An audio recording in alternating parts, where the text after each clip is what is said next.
के साथ प्रीति सिमार। आज इस साल का सबसे बड़ा सूर्य ग्रहण सबसे बड़े दिन पड़ने वाला है और इसकी शुरुआत 9:15 के बाद शुरू हो जाएगी। हालांकि 10 बजे के बाद दिखना शुरू हो जाएगा, लेकिन इस बार जो परिस्थितियां बन रही हैं उस हिसाब से देखें तो ये सूर्य ग्रहण काफी मायनों में अहम है और खास है। तो आपको बता दें कि जिस तरीके से आज सूर्य ग्रहण पड़ने वाला है, इसको लेकर काफ़ी सारे लोगों के मन में सवाल भी हैं। इनके भी हम जवाब लेंगे। हमारे साथ दो मेहमान जुड़ेंगे, ज्योतिष आचार्य, जिनसे हम जानेंगे कि क्या करें जब सूर्य ग्रहण पड़े, कैसे सावधानी बरतें, क्या करना चाहिए, क्या नहीं करना चाहिए और किस तरीके से इसका प्रभाव देखने को मिलेगा। क्योंकि ये कहा जा रहा है कि आज जब सूर्य ग्रहण पड़ेगा तो इसको लेकर हालांकि पहले से ही ज्योतिष जो है वो लोगों को बता चुके हैं कि वो क्या करें, कैसे सावधानी बरते और समय को लेकर भी हालांकि ये कहा जा रहा है कि ये 9 बजे से शुरू हो जाएगा, लेकिन समय को लेकर अभी ये स्पष्ट नहीं है कि आखिर ये कितने बजे से शुरू हो जाएगा, क्योंकि अलग अलग समय बताए जा रहे हैं ज्योतिष आचार्यों की तरफ से। और हमारे साथ इस पर चर्चा करेंगे, ज्यादा जानकारी आप लोगों के साथ साझा करेंगे। इस कार्यक्रम के जरिए हमारे साथ जुड़ गए हैं विकास मिश्र, ज्योतिष आचार्य, जो कि राजस्थान से हैं। विकास जी, बहुत बहुत स्वागत है आपका। धन्यवाद, आपका बहुत बहुत आभार और खबर फास्ट न्यूज चैनल का बहुत बहुत आभार व्यक्त करता हूं। जी, आज जब सबसे बड़े दिन सबसे बड़ा सूर्य ग्रहण पड़ने वाला है, लोगों के मन में कई सारे सवाल हैं, लेकिन सबसे पहले समय को लेकर ही मैं आपसे जानना चाहूंगी, क्योंकि अलग अलग समय जो है वो बताए जा रहे हैं। आपसे हम जानना चाहेंगे कि ये आखिर शुरू कब से होने वाला है, इसका एग्जैक्ट टाइम है क्या? जी, एग्जैक्ट टाइम तो ऐसा है कि ये जो ग्रहण है ये इस संसार में चराचर जगत में करीबन 9:02 से प्रारंभ हो रहा है जी। और ये 3 बजे तक रहेगा और भारत में जो इस ग्रहण का प्रारंभ काल रहेगा वे रहेगा 10:14 से जी। और 1:43 तक ये ग्रहण चलेगा। ये करीबन 3.5 घंटे का ग्रहण अपने इस भारतवर्ष में मान्य रहेगा, दृष्ट रहेगा और ये इस वर्ष का सबसे बड़ा ग्रहण बताया जा रहा है। पंचांग के अनुसार सूर्य ग्रहण जो ये है कि इस वर्ष का सबसे बड़ा ग्रहण है। वैसे तो 18 वर्ष और 18 महीने में कई सारे ग्रहण माने गए हैं और विशेष रूप से देख लीजिए 41 सूर्य ग्रहण और 29 चंद्र ग्रहण 18 वर्ष 18 महीने के अंदर अंतर्गत आते हैं जी। और करीबन 20 वर्ष में ऐसा ग्रहण देखने को अपने को मिलता है, क्योंकि ग्रहण काफी लंबा है आपको बताएं। और ये जो ग्रहण है ये आषाढ़ी अमावस्या, आज आषाढ़ माह की अमावस्या को ये ग्रहण प्रारंभ हो रहा है और आज ये करीबन 3.5 घंटे का सुबह 10:14 से 1:45 तक का रहेगा और मिथुन राशि में ये ग्रहण रहेगा जी। इस कारण और 2 तिथियों में और 2 नक्षत्रों में ये ग्रहण रहेगा। तो 2 तिथियों और 2 नक्षत्रों में जो ग्रहण रहता है वह राष्ट्र के लिए, समस्त चराचर जगत के लिए अमंगलकारी ही कहा गया है। देखिए, एक तो ग्रहण है जो एक अपने नाम में ही नकारात्मक शब्द का प्रतीत होता है और उस ग्रहण का प्रभाव भी समस्त चराचर जगत के ऊपर नकारात्मक ही दृष्ट होता है जी। आज का ये जो ग्रहण है मिथुन राशि में और मृगशिरा नक्षत्र में प्रारंभ होकर के आर्द्रा नक्षत्र में यह ग्रहण समाप्त हो रहा है जी। जिस तरीके से आप बता रहे कि मिथुन राशि में जा रहा है, शुरू हो रहा है उससे, तो इससे राशियों पर प्रभाव पड़ेगा। तो कौन कौन सी राशियां वो होंगी जिन पर नकारात्मक प्रभाव पड़ेगा और कौन सी वो राशियां हैं जिन पर सकारात्मक प्रभाव देखने को मिलेगा? जी, ये बताते हैं आपको जी। ये मिथुन राशि में ग्रहण है, इस कारण सर्वप्रथम मिथुन राशि वालों के लिए तो ये सर्वथा अमंगलकारी ग्रहण माना गया है जी। क्योंकि जिस राशि में ग्रहण होता है उस राशि के जातकों को काफी परेशानियां इस ग्रहण के कारण होती है। जैसे उनकी मानसिक स्थितियों में थोड़ा सा परिवर्तन आता है, कुछ क्रोध आदि बढ़ता है, कुछ व्यापारिक हानियां भी उन जातकों को फेस करनी पड़ती है। तो मिथुन राशि के जातकों के लिए यह सर्वथा अमंगलकारी रहेगा। उनको दान पुण्य आदि पूजा पाठ करने चाहिए। और अपन ये बात करें कि भाई ये मंगलकारी किन किन राशियों के लिए रहेगा, जी। तो इसके बारे में मैं आपको बताता हूँ ये मेष राशि और वृश्चिक राशि वालों के लिए ये ग्रहण अच्छा रहेगा। धनु राशि वालों के लिए सामान्य रहेगा। और सर्वथा जो ये ग्रहण अमंगलकारी रहेगा वह रहेगा मिथुन, कन्या एवं मकर राशि वालों के लिए यह ग्रहण पूर्णतः अमंगलकारी रहेगा। तो इन राशि वालों को इस ग्रहण के दुष्प्रभाव से बचने के लिए कुछ धार्मिक कार्य आदि, कर्म आदि करने चाहिए, दान पुण्य, पाठ पूजा आदि करने चाहिए, जिसके कारण इसका जो दुष्प्रभाव है वह व्यक्ति विशेष के ऊपर ना आए। जी, जिस तरीके से आप बता रहे हैं कि जिन पर बुरा असर पड़ेगा तो उनके लिए क्या उपाय हो सकते हैं, जिस तरीके से आप बता रहे हैं कि दान पुण्य करें, लेकिन और हम चाहेंगे कि आप विस्तार से दर्शकों को बताएं कि जिनके लिए अशुभ है, जिन पर ये हावी होने वाला है, तो वो किस तरीके से इसके असर को कम कर सकते हैं। जी, इसके लिए मैं आपको बताता हूँ कि सबसे पहले तो जो ये सूर्य ग्रहण है ये अपने सूर्य देवता से संबंधित है। सूर्य को प्रत्यक्ष प्रकाश का देवता माना गया है। तो सूर्य की आराधना, जिन राशियों के लिए ये ग्रहण अमंगलकारी है उन राशियों के लिए सूर्य की आराधना सर्वश्रेष्ठ बताई गई है। आदित्य हृदय स्तोत्र के पाठ, ओम ह्रीम घृणी सूर्याय नमः, इस मंत्र के जप, छाया पात्र का दान, आदित्य हृदय स्तोत्र का पाठ एवं महामृत्युंजय जप कर्म करने से और इस ग्रहण का जो दुष्प्रभाव है वो उन राशियों के ऊपर एकदम कम हो जाता है। एकदम से हटाया तो नहीं जा सकता यद्यपि इसका प्रभाव, लेकिन ये है कि करीबन 80% इस ग्रहण का दुष्प्रभाव उन राशियों के ऊपर में कम हो जाता है प्रतिदिन। जी, विकास जी, कब तक ये प्रभाव रहेगा? क्या ये जब तक ग्रहण रहेगा तब तक रहेगा? क्योंकि ये कहा जाता है कि लंबे समय तक अगर सूर्य मिथुन राशि में रहेगा तो कितने समय तक रहेगा और ये प्रभाव लोगों पर कब तक पड़ सकता है? देखिए, ग्रहण का जो प्रभाव है कई बार तो तुरंत ही देखने को मिल जाता है व्यक्ति को, लेकिन इसकी जो समयावधि कही गई है वह अमूमन 1 महीने के अंदर अंदर इस ग्रहण का जो प्रभाव है, चाहे दुष्प्रभाव हो चाहे अच्छा प्रभाव हो, दोनों ही प्रभाव 1 महीने के अंदर अंदर दिखने लग जाते हैं और करीबन 5 से 6 महीने तक इसका प्रभाव देखा जा सकता है। जी, इसके अलावा इसके अलावा जिस तरीके से ये कहा जाता है कि जब ग्रहण पड़ता है तो बहुत सारी चीज़ें हैं जिनका ध्यान रखना चाहिए और अब कुछ ही समय बाकी रह गया है ग्रहण शुरू होने में, तो ऐसे में अब जब ग्रहण शुरू हो जाएगा तो लोगों को किस तरीके से सावधानी बरतनी चाहिए, वो क्या करें और क्या ना करें? देखिए, सबसे पहले तो मैं ये कहना चाहूँगा कि जो ग्रहण है उसमें जो किरणें आती है सूर्य से छन करके, चंद्रमा मध्य में आ जाता है, सूर्य का ग्रहण कर लेता है, सूर्य की किरणों को अवरुद्ध कर देता है, तो वे सूर्य की जो किरणें हैं वे नकारात्मक ऊर्जा युक्त हो जाती हैं। जी। तो सर्वप्रथम तो मैं ये निवेदन करूंगा सभी से कि शास्त्रों में भी अपने यही कहा गया है कि जब तक ग्रहण चले तब तक आप घर से ही ना निकलें, क्योंकि ग्रहण की जो परछाई होती है, ग्रहण की जो किरणें होती है वो किसी भी व्यक्ति के ऊपर पड़नी नहीं चाहिए, नहीं तो उस व्यक्ति में उस ग्रहण का नकारात्मक प्रभाव आ जाता है। एक बात। दूसरी बात, नकारात्मक ऊर्जा के साथ साथ कई प्रकार के कीटाणु, बैक्टीरिया ये इस वातावरण में सक्रिय हो जाते हैं। इस कारण व्यक्ति को एक स्थान पर ही बैठा रहना चाहिए जहां पर सूर्य की रोशनी नहीं आ रही हो, और इस ग्रहण को देखना नहीं चाहिए कभी भी। देखना शास्त्रों में सर्वथा वर्जित बताया गया है, लेकिन जिज्ञासावश बहुत से व्यक्ति इसको देखना भी चाहते हैं।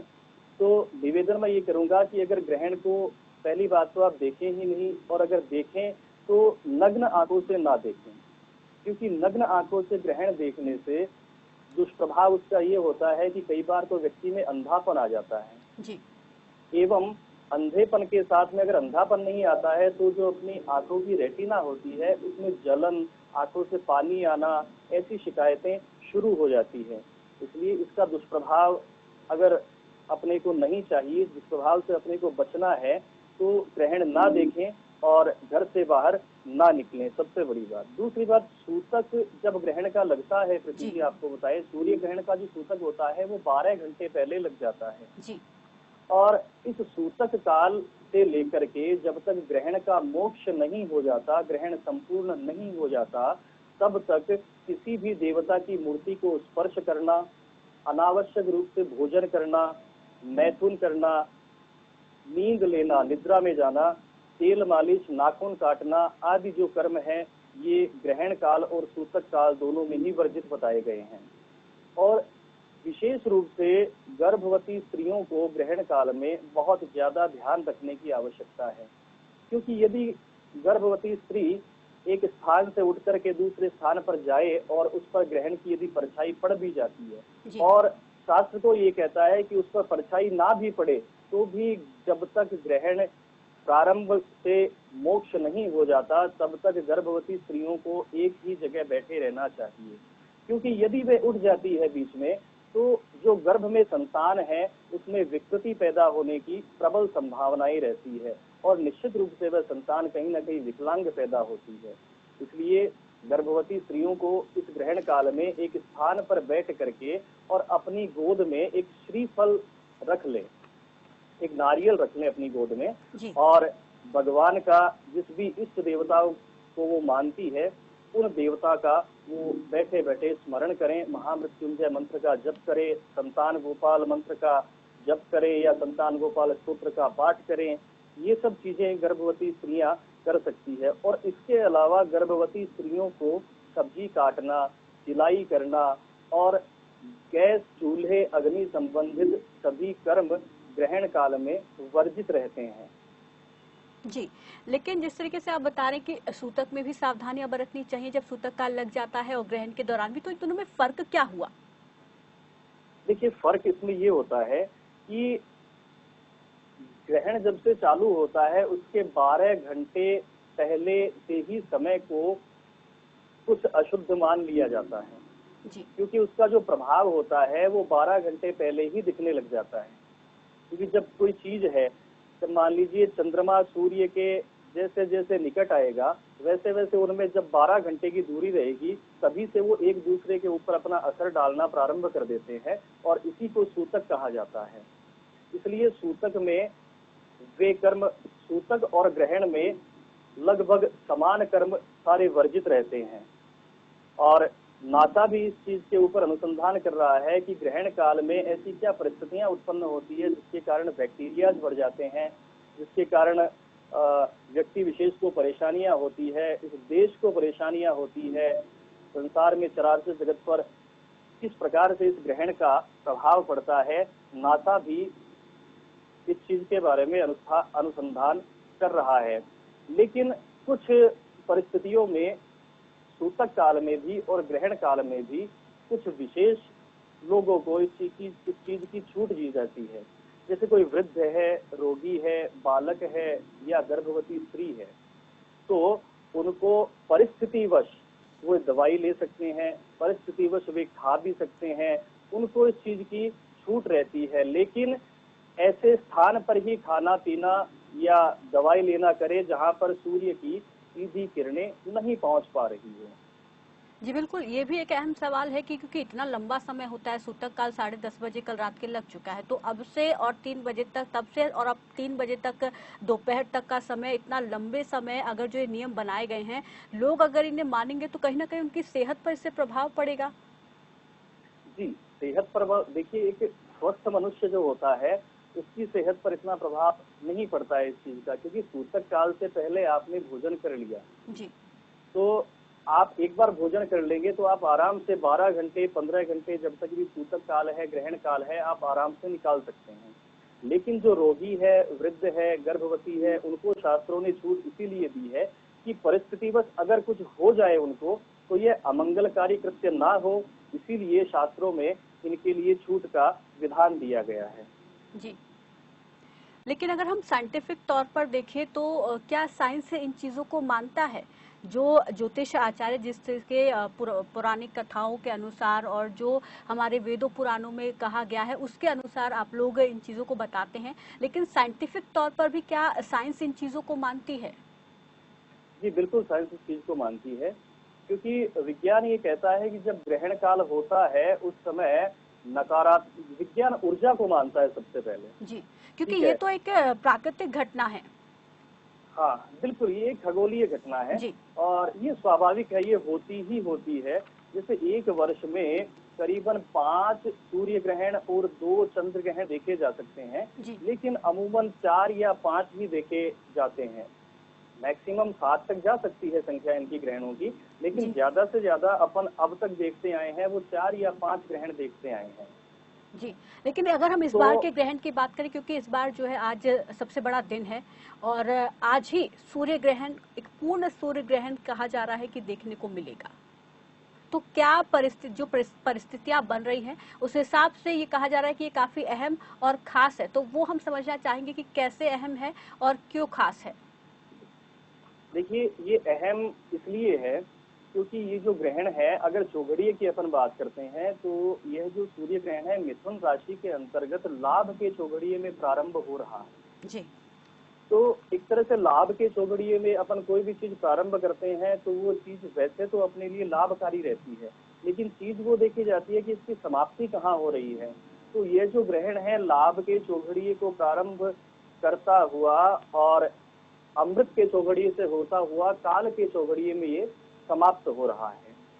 तो इस ग्रहण में जो सकारात्मकता आएगी, वैसे तो देखिए ग्रहण में कहीं भी सकारात्मकता सिद्ध होती नहीं है, ग्रहण का सर्वदा नकारात्मक प्रभाव ही रहता है, क्योंकि ग्रहण जो काल होता है अपने 3 शास्त्रों में 3 गुण कहे गए हैं, सतगुण, रजगुण और तमोगुण।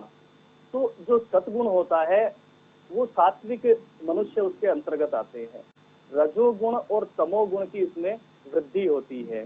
इसलिए यह जो ग्रहण है राष्ट्र के लिए और अन्य जनों के लिए सुख सुविधा तो लेकर के आएगा कई प्रकार की, लेकिन उसके साथ में कई प्रकार की प्राकृतिक आपदाएं, रोग, महामारी आदि में भी ये वृद्धि कारक है। इसलिए पूर्णतः लाभकारक तो इस ग्रहण को अपन नहीं कह सकते,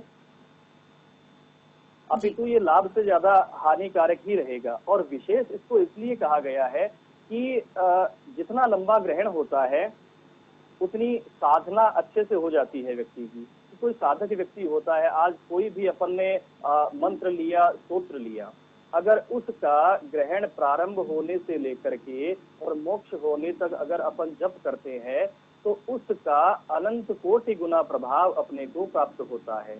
यानी वह मंत्र अपने को सिद्ध भी हो जाता है और उस मंत्र का, उस स्तोत्र का प्रभाव अपन अपने जीवन में प्रत्यक्ष रूप से अनुभव करते हैं। तो साधकों के लिए, पूजा पाठी व्यक्तियों के लिए यह ग्रहण अति उपयोगी एवं लाभकारी कहा गया है। अन्य सामान्य मनुष्यों के लिए यह ग्रहण अमंगलकारी ही अमूमन कहा जाता है जी। यहाँ पर एक और आखिरी सवाल मैं चाहूंगी कि आप इसका छोटा सा आंसर दें। क्या भारत में जो आज माफ कीजिएगा सूर्य ग्रहण जो दिखने वाला है वो क्या आंशिक रूप से दिखाई देगा, पूरे भारत में लोग इसको देख पाएंगे या कुछ जगहों पर ही दिखाई देगा? इसका प्रकार किस प्रकार का होगा?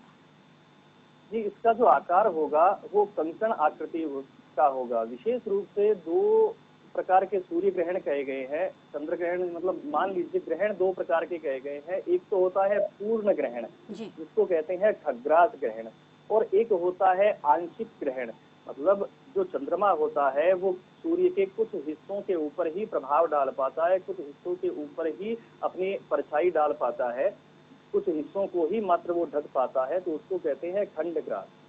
तो ये जो सूर्य ग्रहण है ये खग्रास सूर्य ग्रहण है, यानी ये पूर्ण सूर्य ग्रहण है। और चूंकि चंद्रमा का जो आकार है वो सूर्य से छोटा है, इसलिए जब चंद्रमा संपूर्ण सूर्य के ऊपर अपना आधिपत्य कर लेगा, अपनी परछाई डाल देगा, सूर्य की रोशनी को रोक लेगा, तो मध्य में चंद्रमा होने के कारण सूर्य की जो रोशनी है, सूर्य की जो ऊष्मा है वो अपने को एक कंकण आकृति की दिखाई देगी। जिस प्रकार से अपना कंगन होता है, चूड़ी होती है, उसी प्रकार से आकृति इस ग्रहण की रहने वाली है प्रीति जी। और ये ग्रहण जो है वो कई प्रकार से राजनीतिक प्रभाव भी डालेगा, आर्थिक प्रभाव भी डालेगा, अपने देश एवं समस्त चराचर जगत के ऊपर इसका प्रभाव रहेगा। और विशेष रूप से जो भूमि से उत्पादित होने वाली वस्तुएं हैं, जैसे अनाज है, सब्जियां हैं, इनका उत्पादन ये प्रभावित करेगा, इनके उत्पादन में ये कमी लाएगा एवं कहीं न कहीं भावों में वृद्धि भी होगी। अतिवृष्टि मतलब बहुत ज्यादा बारिश, क्योंकि ये ग्रहण आर्द्रा नक्षत्र में है, मृगशिरा नक्षत्र से शुरू होकर के आर्द्रा में ये समाप्त हो रहा है। तो आर्द्रा जो है वो जल संज्ञक नक्षत्र है। तो सूर्य ग्रहण आर्द्रा नक्षत्र में समाप्त होने की वजह से स्थिति ये बनती है कि कहीं कहीं तो अतिवृष्टि यानी बहुत ज्यादा बारिश और बाढ़ के योग बनते हैं, और कहीं न कहीं अकाल के और सूखे के भी योग बनते हैं इसमें। तो और इसमें जो विशेष वर्ग प्रभावित होगा वे व्यापारी वर्ग होगा। व्यापारी, लेखक, चिकित्सक, वकील और जो दक्षिणी भाग में निवास करने वाले लोग हैं वो इस ग्रहण के दुष्प्रभाव से प्रभावित रहेंगे। हाँ, पशुओं के दूध में कमी आएगी, और जो विशेष रूप से वस्त्र, पुष्प का व्यापार आदि करते हैं उनको ये ग्रहण हानिकारक बिल्कुल। तो कुछ लोगों पर इसका नकारात्मक प्रभाव पड़ेगा, कुछ पर सकारात्मक प्रभाव देखने को मिलेगा। शुक्रिया विकास मिश्र जी हमारे साथ जुड़ने के लिए, इस तमाम जानकारी के लिए। तो सूर्य ग्रहण जो है वो आज पड़ने वाला है, और इस बीच एक बड़ी खबर आपको बता दें, आज बड़े दिन का सबसे बड़ा सूर्य ग्रहण शुरू हो चुका है, लग चुका है सूर्य ग्रहण। 2020 का ये सबसे बड़ा सूर्य ग्रहण शुरू हो चुका है। तो बड़ी खबर आपको बता दें, आज बड़ा दिन भी है, और ऐसे में इस साल का ये सबसे बड़ा सूर्य ग्रहण, कई परिस्थितियां इस तरीके की इस बार बन रही हैं। ये कहा जा रहा है कि इसके कुछ सकारात्मक प्रभाव होंगे तो कुछ नकारात्मक प्रभाव भी देखने को मिलेंगे। तो बड़ी खबर आपको बता दें, 2020 का सबसे बड़ा सूर्य ग्रहण शुरू हो चुका है।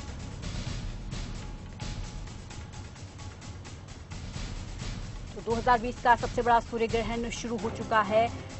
9:15 से इसकी शुरुआत हो चुकी है, जो कि 3:04 तक रहेगा। हालांकि सूतक काल कल रात 10:30 बजे से ही शुरू हो गया, और जब सूर्य ग्रहण खत्म होगा 3:04 पर, तब सूतक काल भी खत्म हो जाएगा। तो इस साल का सबसे बड़ा सूर्य ग्रहण आज शुरू हो चुका है अब।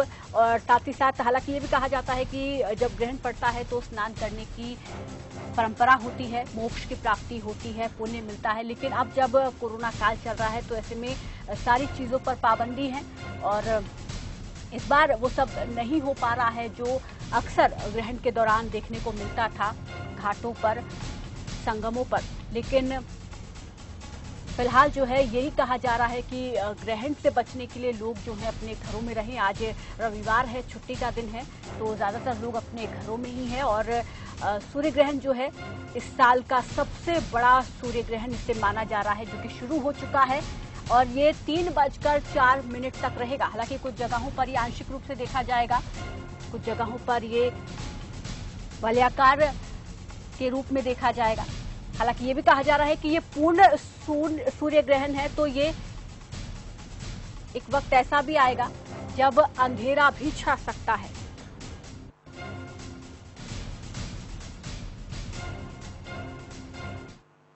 फिलहाल यहां रुक रहे एक छोटे से ब्रेक के लिए, फौरन लौटेंगे।